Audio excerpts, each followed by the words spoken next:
Hello, bienvenue pour cette nouvelle vidéo. Aujourd'hui, on se retrouve pour une petite FAQ.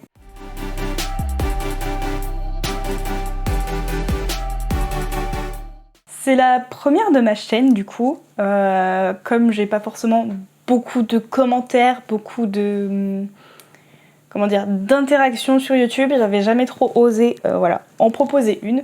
Pas non plus beaucoup d'interactions sur Instagram avec les abonnés. Donc du coup voilà, j'avais un peu peur de lancer une boîte à questions ou ou faire un appel aux questions que ce soit sur Instagram ou YouTube.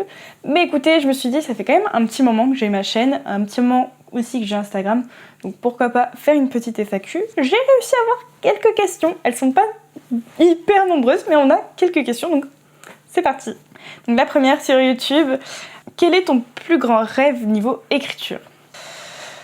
Le plus grand, je sais pas. J'avoue qu'en fait, peut-être que j'ai une vision entre guillemets court terme parce que peut-être que j'arrive pas trop à m'autoriser à rêver plus grand. On va dire que dans un premier temps, juste déjà être édité, ce serait magique. Vraiment, je pense que c'est un goal quand même assez important pour moi. C'est vraiment, être édité, ce serait vraiment un truc de fou pour moi. Après, si on s'autorise vraiment à rêver plus grand, une adaptation en série ou en film, c'est bateau comme réponse, mais une adaptation, ce serait... Mais waouh. Je pense que ce serait ça, vraiment le plus grand rêve au niveau écriture, au niveau de mes romans. Forcément, je rêve aussi de dédicaces, même si je sais que je serais super anxieuse et peut-être même un peu maladroite dans mes interactions. Mais ouais, c'est un truc qui à la fois m'angoisse et à la fois je me dis mais ce serait quand même un assez grand rêve de me retrouver en dédicace et de dédicacer mon roman. Voilà, c'est des petits trucs comme ça, enfin voilà, les petits trucs d'auteur comme ça qui me font hyper rêver. Donc ouais, le plus grand ce serait peut-être l'adaptation film et série, mais voilà, juste être édité déjà, je serais hyper heureuse. As-tu remarqué un changement dans ta routine d'écriture depuis le début que tu écris ? Cette question, elle est hyper intéressante. C'est vrai que c'est quelque chose dont je vous ai pas forcément beaucoup parlé depuis que je fais des vidéos, je pense. Je vous ai donné des conseils un peu d'organisation et d'écriture, donc vous savez un peu comment je travaille, mais je suis pas sûre de vous avoir vraiment dit comment je le faisais avant. Déjà, pour retracer un peu le truc, j'écris quoi ? Je pense que j'ai commencé un peu à écrire, ouais, au collège. Enfin, vraiment écrire, entre guillemets, puisque je faisais peut-être des textes en primaire, mais pas sûr, quoi. Donc on va dire, au collège, j'ai commencé à écrire, notamment des petits textes de fanfiction vraiment très très courts. Fin collège, début lycée, un peu plus dans des romans qui commencent à devenir un peu plus matures quand même au niveau des idées. Et moi, en tout cas, dans les souvenirs que j'en ai, j'écrivais vraiment de manière... quand j'ai l'inspiration, quand j'ai du temps, quand ça me prend. C'était très sporadique finalement. C'était ici, là. Il pouvait y avoir des semaines et des semaines sans rien, etc. Même des années, je pense qu'il y a eu quelques années où il y avait des gros trous dans l'écriture. Je sais qu'il y a un manuscrit notamment que j'ai repris à 3-4 reprises, qui n'est d'ailleurs toujours pas terminé, que j'ai repris à 3-4 reprises. Je vais y arriver. Parce que à chaque fois, il y avait tellement un gros laps de temps entre les deux moments que je reprenais depuis le début. Parce que forcément, après plusieurs mois, on grandit aussi. En plus, c'est des âges vraiment où l'évolution, le développement, la maturité peut aller très très vite. Et du coup, je le reprenais à chaque fois parce que je trouvais que ça correspondait plus trop à ce que j'étais capable de faire, disons. Donc ça a duré jusqu'à... je sais pas trop... Ouais, je dirais ma dernière année de licence et ma première année de master. La charnière se situe à peu près là. À ma dernière année de licence, un peu avant le confinement, j'ai vu un appel à texte qui correspondait à mon fameux manuscrit que j'ai repris plusieurs fois. Et il rentrait complètement. Donc je me suis dit, En plus, je commençais à en avoir marre un peu de ma licence de psychologie. Je me suis dit, vas-y, je me mets à fond dedans, j'y crois, on peut le faire. Le confinement m'avait bien aidé. Malheureusement, j'ai jamais été jusqu'au bout du coup de ce manuscrit et j'ai pas pu le rendre à temps, évidemment. Mais c'est quelque chose, cet appel à texte m'a remis dans un premier temps le pied à l'étrier. Donc je me suis remise dedans, etc. C'est à peu près l'année d'après que j'ai recommencé notamment à faire des concours Fixia. Donc c'est là qu'il y a eu notamment The Perfect Match, donc maintenant The Matchmaker, et A Very Special Christmas. Je crois que les deux sont à peu près enchaînés. Et donc du coup, vraiment, cette première année de master, je me suis beaucoup remise à l'écriture, malgré mon concours. Et le truc qui a, entre guillemets, tout changé, et ça je pense que je vous en ai parlé, c'est... comment ça s'appelait ? The Finisher Race de Fixia, qui était un événement, si on était sélectionné, où en fait le but c'était de terminer, il me semble que c'était en 2 mois, notre roman. Donc un roman qui avait participé du coup à l'un des concours Fixia. Et c'est là où j'ai découvert les sprints d'écriture, les Pomodoro. Enfin voilà, cette méthode vraiment de session d'écriture. Où il y avait aussi ce côté où j'écrivais tous les jours, parce que si j'écrivais pas tous les jours, bah, j'allais finir par ne pas pouvoir terminer le roman et donc réussir la finisher race. Et donc du coup c'est vraiment une période, en plus de ça, donc j'avais du coup un job purement alimentaire à côté, pas en temps complet, donc ce qui me laissait un petit peu de temps à côté. C'est à partir de ce moment-là où je me suis vraiment mise à écrire régulièrement. Et j'ai vu les effets. C'était plus facile d'écrire au fur et à mesure que je solidifiais cette routine. Et donc, pour en venir à la réponse du coup, tout ça pour ça, j'ai vu une grosse différence depuis que j'ai instauré ma routine d'écriture. Alors elle n'est pas parfaite, par exemple là ça fait un petit moment que je n'ai pas vraiment écrit tous les jours. Forcément avec l'auto-entreprise, etc., avec la formation, voilà, il y a plein de choses qui font qu'en ce moment c'est pas forcément évident de maintenir cette routine. Mais le fait de rester quand même en contact avec mon roman, voilà, même si c'est pas tous les jours, plusieurs fois dans la semaine, je vois un impact considérable avec ce que j'avais pu faire avant. Finalement, sur, on va dire, mes années lycée et du coup mes 4 ans de fac, le manuscrit que j'ai repris 3-4 fois n'est toujours pas terminé.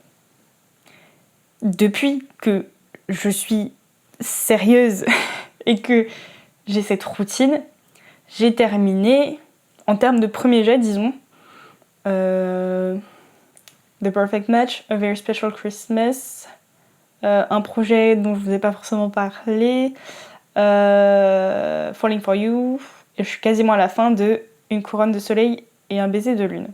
Donc, ça fait quoi ? 3-4 ans du coup depuis mes années de fac ? 3 ans je dirais. Je crois que j'ai été prof en 2021.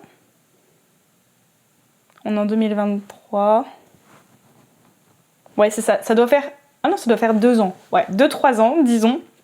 Encore 2-3 ans. J'ai terminé.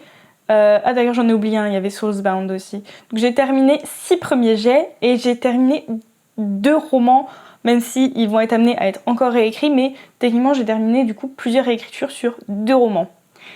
Et mine de rien, on voit la différence finalement. C'est plus fluide de travailler régulièrement sur ses romans, de maintenir sa plume. Autre chose, même si du coup je m'écarte un peu du sujet, autre chose qui a beaucoup impacté, je trouve, ma plume, 2 éléments. Le fait d'échanger beaucoup avec les autres auteurs sur les réseaux sociaux, donc YouTube un petit peu quand même, YouTube, Instagram, Twitch énormément. Et le fait d'être bêta-lu et de bêta-lire également. Et autre élément, les ateliers d'écriture. Ça, c'est ces 3 choses-là aussi qui ont fait que j'ai beaucoup vu ma plume s'améliorer notamment. Donc voilà, cette régularité au niveau de la routine d'écriture et avoir des échanges comme ça autour de l'écriture fait que voilà, je trouve que j'ai beaucoup progressé, que j'ai un rythme quand même assez satisfaisant, en tout cas pour moi. Je sais que je pourrais faire mieux si je m'y dédiais bien plus, mais voilà, pour l'instant, je me flagelle pas en disant que je pourrais faire mieux. C'est juste un constat parce que je le sais. Je sais que si j'avais plus de temps, je pourrais faire plus. Et c'est pas un constat négatif, c'est juste, voilà, je sais que telle ou telle chose me prend du temps. Si je pouvais avoir que mon auto-entreprise et l'écriture, je sais que je pourrais faire masse de trucs niveau écriture. Bon, pour l'instant, c'est pas le cas parce que voilà, j'ai mon job alimentaire. Mais voilà, c'est ce petit constat qui fait que j'ai juste hâte de pouvoir m'y dédier encore plus parce que je sais que je pourrais charbonner quoi, carburer. Et une autre question de la même personne, as-tu déjà essayé de poster sur Wattpad? Alors oui, si vous ne le saviez pas, j'ai notamment 2 romans complets disponibles à la lecture sur Wattpad. D'ailleurs, mon lien doit être dans la description. Je crois qu'en général, je mets tous mes liens à vérifier. Mais normalement, il y a mes liens dans la description. Sur Wattpad, il y a notamment donc l'avant-dernière version de The Perfect Match ou The Matchmaker. Pour l'instant, sur Wattpad, il doit encore s'appeler The Perfect Match. Et il y a, pareil, l'avant-dernière version de A Very Special Christmas. Donc techniquement, oui, j'ai déjà essayé. Est-ce que c'est une expérience réussie? Ça dépend ce qu'on attend. Mais on va dire que j'y postais sans vraiment trop d'attente. Je sais qu'il y a énormément de romans sur Wattpad, mais moi je lis très très peu là-bas. Donc forcément, quand en plus on ne lit pas les autres, c'est dur de trouver des lecteurs sur Wattpad. Et donc j'ai très très peu de lectures là-bas. Et je me dis c'est pas grave. S'il y a des personnes qui tombent dessus, qui apprécient et qui font des retours, tant mieux. Ça a été le cas de certains lecteurs, etc. Le but principal de Wattpad pour moi, c'est de partager, comme avec Fikia dans un sens, c'est notamment de partager mes romans en attendant qu'ils puissent être édités en maison d'édition et de voir déjà si je peux avoir un public ou pas. Mais du coup, oui, mes romans, j'ai déjà essayé Wattpad et c'est toujours disponible pour l'instant. Ensuite, on passe aux questions Instagram. Ta future réécriture, tu la sens comment? T'inquiète, on est ensemble. Si on parle bien de ma réécriture de Une couronne de soleil et un baiser de lune, j'arrive pas trop à savoir si je suis inquiète ou pas. Je sais qu'il y a des choses à retravailler, mais dans un sens, les choses à retravailler me paraissent pas non plus massives. Le seul truc qui, on va dire, me fait peur, c'est de ne pas assez bien expliquer mon univers et de pas assez rajouter d'éléments, ou d'en rajouter trop et d'être hyper lourde. Il y a cet aspect-là qui m'inquiète un peu, mais c'est vrai que quand je me fie au retour des alpha lecteurs, mon alpha lecteur est notamment celui qui pose la question, j'ai pas l'impression non plus d'avoir une gigamasse de travail dessus. Donc je ne sais pas. Voilà la réponse. Et si tu ne parlais pas de ça, de Une couronne de soleil et un baiser de lune, mais plutôt de Falling for You, donc ma romance contemporaine, je le sens moyen parce qu'en ce moment je suis pas dans le mood de romance contemporaine, donc pour l'instant je le sens pas. Quelle est ma lecture coup de cœur de cette année? Dans tous les cas, fin d'année en général, je vous fais un petit topo, un petit tournoi de mes lectures favorites de l'année. Mais là comme ça, de tête, parce que du coup j'ai pas toutes mes lectures sous les yeux, mais de tête c'est Le Pont des Tempêtes de Daniel L. Jensen. Je pense clairement que c'est celui-là qui remporte plutôt haut la main la palme du coup de cœur de l'année. J'ai pas eu l'impression d'avoir énormément de lectures cette année. Après j'en ai pas mal que j'ai lu aussi via Nextory. Mais pour moi, de toute façon je vous referai la vidéo en la préparant avec visuellement tous les livres que j'ai pu lire. Je pense clairement que Le Pont des Tempêtes en fait partie. Je ne sais plus si Campus Drivers, le tome 1, je l'ai lu aussi cette année. Mais si c'est le cas, il est pas très loin non plus dans le top. Peut-être pas top 1, mais peut-être top 2. Voilà. Ensuite, Sirena ou Eiran. Donc, pour recontextualiser la question, Sirena et Eiran sont mes deux personnages principaux dans Une couronne de soleil et un baiser de lune. Sirena, ma protagoniste féminine, et Eiran, mon protagoniste masculin. C'est très très dur comme question, c'est vilain. Franchement, c'est hyper dur de choisir parce que les deux, je les apprécie et je les aime pour des points très très différents. Sirena, c'est un personnage que j'ai adoré écrire pour son côté très renfermée, asociale et en même temps très affectueuse avec ses proches. Et Eiran, j'ai adoré l'écrire pour son côté solaire, pour son côté aussi très juste, très bon. Eiran, c'est un personnage bienveillant, c'est un personnage qui pardonne, c'est un personnage qui a foi en l'humain finalement, qui a foi en la justice, en l'équilibre et l'égalité. Et je me rends compte que je dis beaucoup plus de choses sur Eiran que Sirena. Donc, au vu de comment je décris les choses, je pense que mon cœur balance légèrement pour Eiran, mais j'adore mes deux personnages, tout simplement. Si tu étais un genre littéraire, lequel ce serait, autre que la romance Honteux Coco? Alors en effet, là, ça complexifie la tâche de dire autre que la romance. Hyper compliqué du coup comme question, obviously, sans la romance. Je pense que ce serait la fantasy, du coup, si on m'enlève la romance, je dirais la fantasy. Mais vraiment un peu par défaut, hein, parce que du coup, on m'enlève un peu une partie de moi en m'enlevant la romance. Franchement, ouais, je dirais la fantasy, mais j'ai même pas d'argument. Je ne sais pas. Une question hyper intéressante, enfin toutes le sont hein, évidemment, mais c'en est une qui se détache de l'écriture. Comment m'est venue l'idée d'être correctrice? Alors, il y a eu un peu tout un chemin. Déjà, je pense que depuis très longtemps, je pense que j'ai une attirance particulière pour les livres, obviously.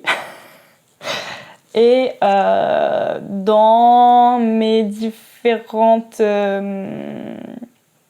idées d'orientation, j'ai notamment au collège voulu être bibliothécaire. J'ai fait mon stage de 3e en bibliothèque. Et j'étais trop fan. Mais on m'a dit qu'il n'y avait pas beaucoup de postes en tant que bibliothécaire suite au concours et que c'était très très précaire. Donc du coup c'est vrai que mon petit cerveau pas encore très développé s'est dit ok, on n'y va pas du coup. Parce qu'en plus voilà, et c'est quelque chose qui est encore très présent, hein, mais l'aspect financier et l'aspect stable des potentiels métiers qu'on peut faire nous est pas mal imposé, nous est pas mal rappelé quand on est dans des choix d'orientation au collège, au lycée, à la fac. Et donc quand en plus on est jeune et influençable, bah, ça peut vite... voilà. Au lycée, j'ai eu l'idée d'être traductrice littéraire et pareil, on m'en a dissuadée. J'ai dû vous le dire, je crois, dans ma vidéo parcours. Donc du coup, j'étais partie sur complètement autre chose, comme vous le savez. Et notamment, c'est quand j'ai été prof que j'étais au bout de ma vie et que je me suis dit, je ne peux pas rester là, même si j'adore travailler avec les enfants, même si j'adore être en classe avec eux. Voilà. Je ne peux pas tenir dans ces conditions sans pouvoir vivre de mes passions, en étant sous stress et fatigue permanente. Donc il faut que je trouve autre chose. Donc Donc forcément, j'ai fouillé dans ce que j'aime, donc dans mes passions. Donc j'avais entre guillemets 2 gros choix au niveau de mes passions.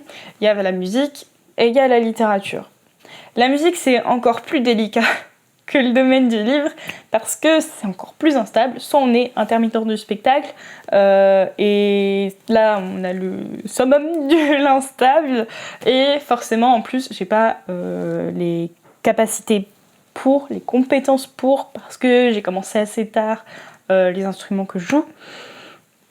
Donc ma pratique est, j'allais dire médiocre, c'est hyper négatif. Et basique, on va dire. Voilà, j'ai pas des compétences de fou malade. Donc voilà, c'est pas non...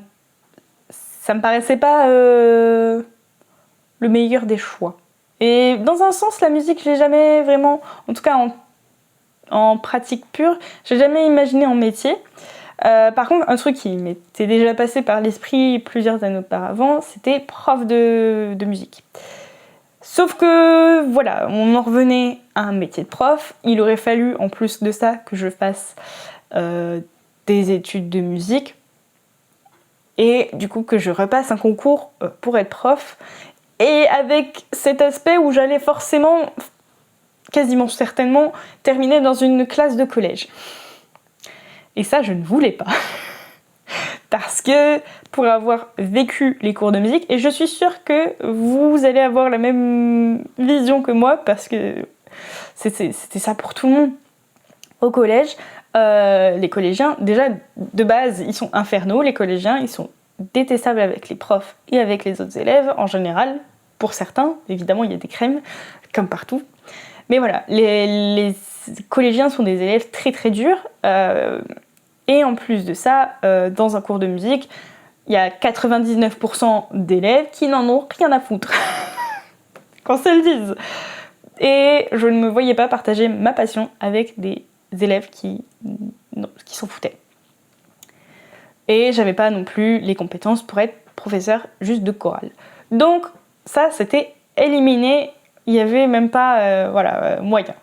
Donc là, je me suis dit, musique, c'était sûr, ça reste ma passion loisir, mais je ne peux pas en faire mon métier. Je ne le vois pas, je ne le sens pas. Donc forcément, je me suis tournée vers le métier du livre. Sachant aussi que la donnée qui était quand même assez importante, c'est que je ne pouvais pas et ne voulais pas, les deux, reprendre vraiment un gros cursus scolaire, un gros cursus de fac.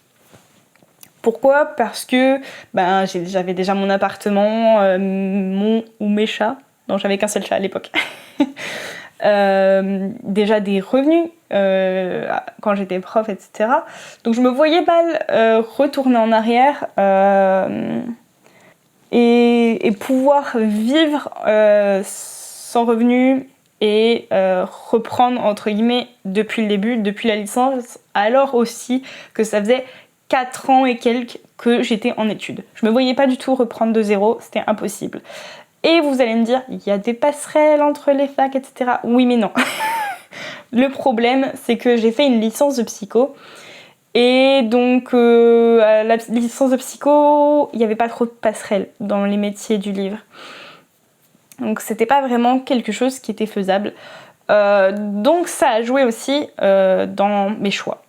Parce que du coup, tout ce qui est éditeur, etc., fallait reprendre licence de lettres et master métier du livre, spécialité édition. Je sens que c'est un truc comme ça.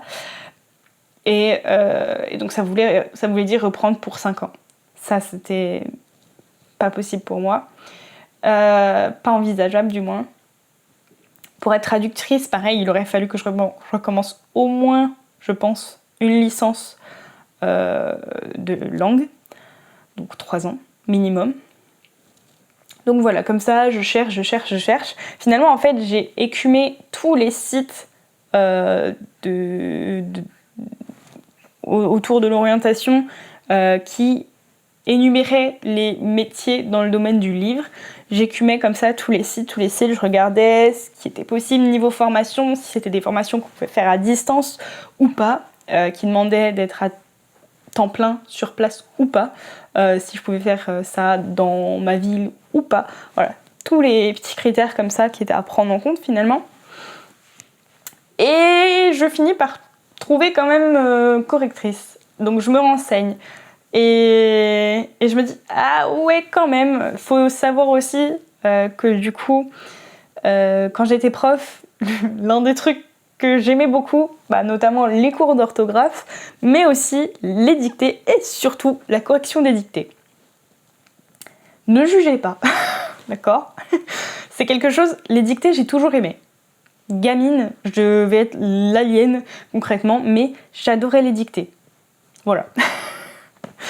Je crois que je me souviendrai toujours d'une de mes dictées où j'avais quand même pas mal de fautes et où je me suis prise limite de passion pour l'orthographe et je me suis mise à adorer les dictées. C'est un peu contre-intuitif, hein, j'avais plein de fautes mais je me suis mise à adorer, ne cherchez pas l'erreur. Et donc depuis j'ai toujours aimé les dictées, c'était mon kiff. En général j'étais bonne en dictée.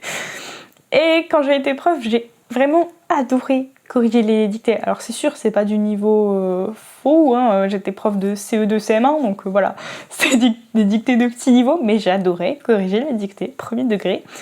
Et donc voilà, A plus B, je me suis dit, bon, là j'ai quelque chose quoi. J'adore corriger les dictées, correctrice c'est faisable avec une formation à distance qui ne prend pas non plus masse de temps, que je peux faire à côté d'un boulot, etc. Donc je me suis dit, bon, c'est ça, je démissionne et je travaille quelques mois ou années pour accumuler la somme pour payer ma formation et j'y vais. Bon, finalement, j'ai pas attendu d'avoir la somme pour la formation parce que voilà, dans ma famille, j'ai des personnes qui se sont reconverties et qui m'ont dit, mais fais-toi financer par Pôle emploi.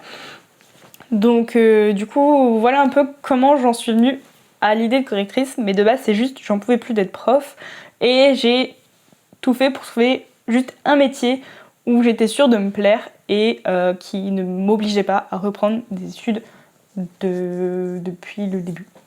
Voilà. On dirait comme ça que c'est un peu par défaut, ça l'est, et en même temps pas vraiment. Je sais pas si c'est clair, c'est quand même un choix de passion, mais en même temps un choix par défaut. C'est bizarre un peu, non? Et dernière question, cette vidéo aura été longue je crois du coup finalement, mais j'ai pas mal papoté. Envisages-tu l'auto-édition? Oui et non. Oui et non. En fait, je ne sais pas trop. Pour moi, quand même, je reviens sur la première question. Finalement, l'un de mes goals, quand même, c'est d'être édité en maison d'édition. Parce qu'il y a quand même cette image, quand même, de légitimité. Attention, je dis il y a l'image. Je dis pas que les auto-édités sont illégitimes. Mais il y a ce truc de voilà, d'être accepté par une maison d'édition finalement. Donc ça reste quand même un goal assez important pour moi. Ensuite, je trouve, pas très bonne niveau communication. J'ai pas non plus une communauté de fous qui me suit, même si elle commence quand même à se construire et il y a de plus en plus de personnes qui me soutiennent, notamment sur Fixia. Encore merci à vous. Mais voilà, pour l'instant, je l'envisage pas dans le sens où je me dis j'ai pas les moyens, ni forcément la communauté qui me suivrait. Par exemple, Tiffs, elle a une communauté de fous, sa campagne Ulule a marché de fou, et là tu te dis bon d'accord, voilà, il y a quelque chose qui est faisable parce qu'il y a déjà beaucoup de personnes qui sont prêtes à payer pour. Il y a cet aspect-là. En fait, peut-être que c'est ma manie d'overthink, de tout réfléchir dans le détail. Mais voilà, pour moi l'auto-édition c'est un gros risque quand même et je le prendrai que quand je serai certaine d'avoir voilà, des personnes qui seront derrière et prêtes à acheter, que j'aurai les moyens de faire un taf correct sur le roman. Alors forcément vous allez me dire, il n'y a pas forcément besoin d'avoir les moyens, tu peux faire campagne Ulule, etc. Certes, mais bon, je préférerais quand même m'assurer d'avoir un certain apport garanti plutôt que de me reposer uniquement sur une campagne Ulule. Du coup voilà, c'est une option qui reste quand même dans un coin de ma tête parce que je vais pas non plus attendre 10 000 ans que les maisons d'édition daignent accepter l'un de mes romans. Notamment par exemple, j'ai eu la mauvaise expérience on va dire avec The Perfect Match qui est quand même refusé par plusieurs maisons d'édition. J'ai quand même reçu, sur la dernière vague, j'ai reçu 3 mails de refus. Et sur la première, j'ai reçu un mail de refus, plus du coup Dans la première vague, 2 ou 3 maisons d'édition qui n'ont pas répondu. Et là, pour l'instant, je suis encore dans l'attente d'une réponse, normalement, si Eden répond. Mais du coup, ça fait beaucoup de refus qui ne sont pas forcément justifiés, enfin dans le sens où ils n'ont pas expliqué ce qui ne leur plaisait pas. Et pourtant, j'ai eu quand même d'assez bons retours sur The Perfect Match. J'ai pas fait une bêta lecture pro approfondie, une grosse bêta lecture, mais j'ai fait une bêta lecture simple pro quand même, avec de bons retours, qui étaient retravaillés grâce à ces bons retours. Et même dans l'ensemble, les lecteurs qui lisent The Perfect Match apprécient en général le roman. Donc c'est vrai que ça laisse un petit goût amer, et en plus, The Perfect Match, je vous l'ai déjà dit, c'est un roman qui compte particulièrement pour moi par rapport à ce que j'y ai mis dedans. Donc c'est sûr que dans ce cas-là, la possibilité d'auto-édition apparaît de plus en plus quand même. Parce que voilà, si en plus de ça, les maisons d'édition ne savent pas expliquer pourquoi elles ne veulent pas du roman, c'est un peu rageant. Surtout que je suis notamment des personnes qui travaillent un peu dans le monde de l'édition sur les réseaux sociaux qui disent que la plupart des manuscrits ne sont pas acceptés parce qu'ils ne sont pas envoyés dans les bonnes maisons d'édition. Figurez-vous que j'ai envoyé dans très peu de maisons d'édition, mais parce que ces très peu de maisons d'édition là sont spécialisées en romance. Je n'envoie pas n'importe où. Donc voilà, il y a plein de petites choses qui font que voilà, c'est agaçant, c'est rageant. Et pour un roman que j'ai retravaillé 3-4 fois, qui compte beaucoup pour moi, et pour lequel je ne sais pas pourquoi ça ne passe pas, c'est une option qui se fait de plus en plus présente dans ma tête. Donc The Perfect Match, je pense le retravailler encore une fois avec mon amélioration, mon développement, mon évolution récente de ma plume. Mais je pense clairement qu'au bout d'un moment, je vais pas non plus refaire 36 000 soumissions avec le même manuscrit. Et peut-être que j'attendrai d'avoir la possibilité de l'auto-éditer. Voilà, c'est pas quelque chose que j'exclus totalement, disons, l'auto-édition. Dans un premier temps, je pense plutôt tester en maison d'édition. Mais ce n'est pas à exclure. Voilà, pour résumer, hein. J'ai fait un long blabla pour répondre ça. Mais vous voyez un peu ce que je veux dire. Après, par exemple, Une couronne de soleil et un baiser de lune, je trouve que j'ai énormément amélioré ma plume, notamment avec ce roman-là. Et par exemple, si celui-là, il trouve pas preneur dans les maisons d'édition et que je le retravaille 36 fois et que pareil, il trouve pas preneur, pareil, je vais pas me prendre la tête 10 000 ans non plus, alors que j'ai globalement des bons retours. Je vais pas attendre qu'on daigne bien me vouloir. Je me débrouillerai. Voilà un peu pour résumer, mon premier choix c'est la maison d'édition, mais je me ferme vraiment pas à l'auto-édition. Voilà du coup pour cette FAQ qui est quand même assez conséquente. J'espère que ça vous aura plu, que vous aurez eu réponse à vos questions. Si jamais il y a d'autres questions qui vous viennent, n'hésitez pas à les poser. Je les garderai pour une prochaine, sait-on jamais, ou pour des idées vidéo, ça peut aussi fonctionner. En tout cas, voilà pour celle-ci. Je vous souhaite de bonnes lectures, de bonnes sessions d'écriture et je vous dis à très bientôt pour une prochaine vidéo. Ciao!